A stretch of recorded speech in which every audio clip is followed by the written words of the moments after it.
हरि बाधा से डरियो रे मनवा, जगत प्रीत मत करियो। ओ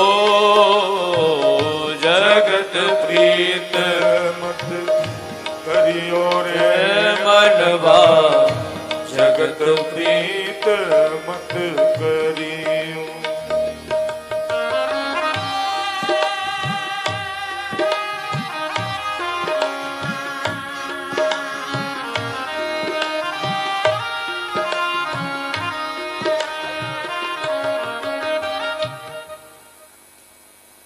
जब हमको बेटा हुआ और वो हो गया करीब 15 साल 16 साल का, तो हमने प्रोग्राम बनाया कि हम उसको, जब हम रहते थे आगरा में, कि इसको हम देहरादून भेजें, जहाँ पर के बड़े बड़े बच्चे, जो होशियार बच्चे होते हैं, वो प्रोग्राम बनाया। हमने पत्नी से कहा तो वो ऐसा पीछे पड़ गई साहब कि उसने कहा नहीं जाने दूंगे, हमारे किस काम का, बड़ा आदमी बन जाए चला जाएगा, फिर हमारे किस काम का। हमारे काम का तब है जब हमारे पास, हमें बड़ा आदमी नहीं बनाना, हमें आदमी बनाना है। और आदमी छोटा बड़ा नहीं होता, आदमी यही अगर नहीं रहेगा तो धीमे धीमे धीमे धीमे नीरसता घेर लेगी। ये नहीं होना चाहिए। सुखदेव जी कहते हैं, राजन अब मैं तुम्हें भगवान कृष्ण की आगे लीला सुनाता हूं। एक दिन मां यशोदा बाल कृष्ण को बड़े लाड़ से लाड़ लड़ाई थी। कैसे? पालन करत जौन 14 भुवनता है। कौन? भगवान कौन है? पालन करत जौन 14 भुवनता है, पल पल डार बीच पालना झुलावती। मैया का भाग्य तो दे। पालन करत जौन 14 भुवनता है, पल पल डार बीच पालना झुलावती। आवेन बिंदु जल्द विधि शंभु ध्यान में। जो बिंदु कवि हुए हैं ब्रज के, वृंदावन के, बहुत रसिक संत हुए हैं, वो लोग कहते हैं आवेन बिंदु जल्द विधि, विधाता ब्रह्मा जी, शंभु ध्यान में जो, ताय ले ले लोरिन मां खिलौनन खिलावती। कुंज मन रंजन में ठाड़ी करे रंजन सो, अलख निरंजन के अंजन लगाओ। ये धन्यता कैसे प्राप्त की है? भजन से।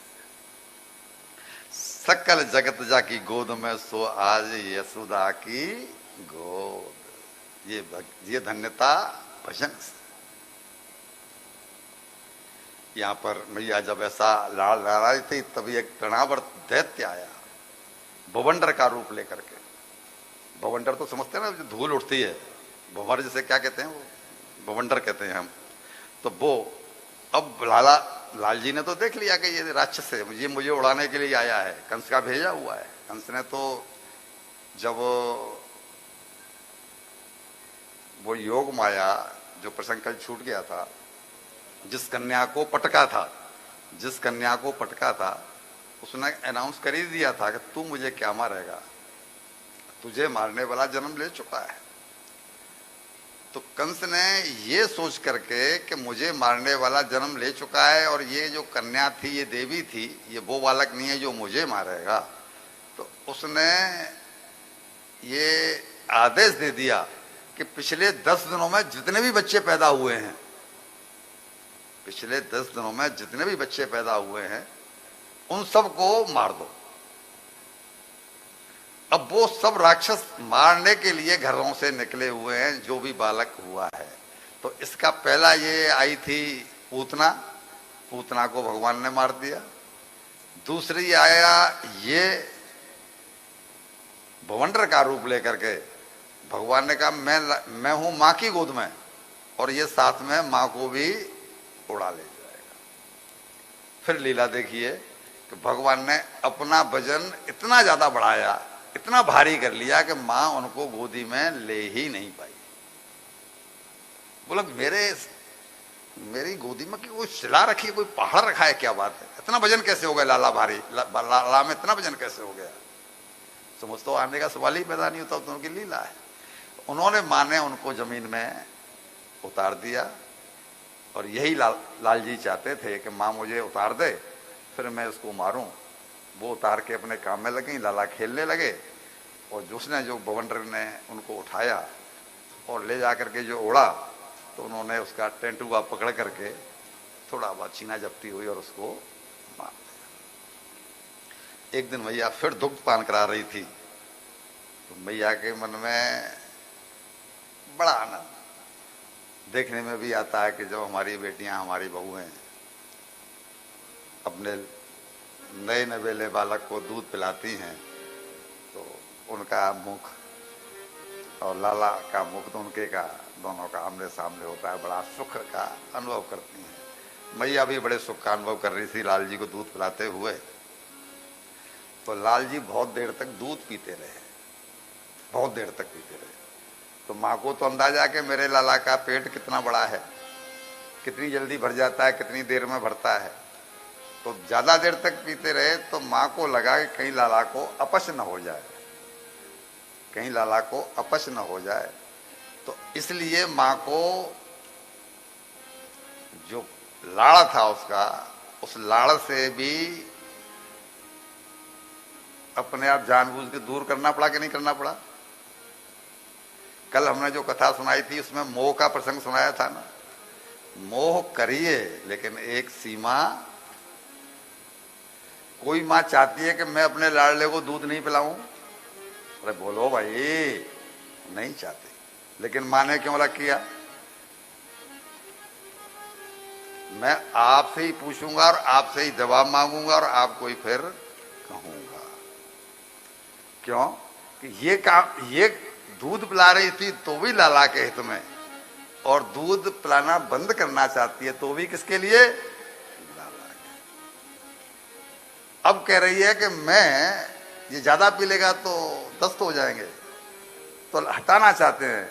लेकिन भगवान, जब माने एक बार कोशिश की, नहीं छोड़ा स्तन, दूसरी कोशिश की, फिर नहीं छोड़ा, मैया ने तीसरी बार प्रयास किया, तो लाल जी ने उस समय अपना उनको मुख दिखाया खोलकर, यानी जमाई ले डाली। जमाई लेते ही क्या हुआ कि उनके मुख में चंद्रमा, सूर्य, नदियां, पहाड़, ये वो दुनिया भर का झमेला दिखाई पड़ा। और आगे बढ़े, चराचर प्राणियों को देखा, सारी सृष्टि दिखाई पड़ने लगी। मैया कांप गई कि मेरे लाला का मुंह तो 2 इंच का, ये सब इसके अंदर कहां से आ गए, ये सब कैसे हुआ। क्यों ऐसा किया भगवान ने। आज वो हम लोगों के ऊपर रीझे हुए थे, संसारी प्राणियों के ऊपर। हम कौन है, हम उनकी संतान है कि नहीं है, भगवान की संतान हम है ना। भगवान ने सोचा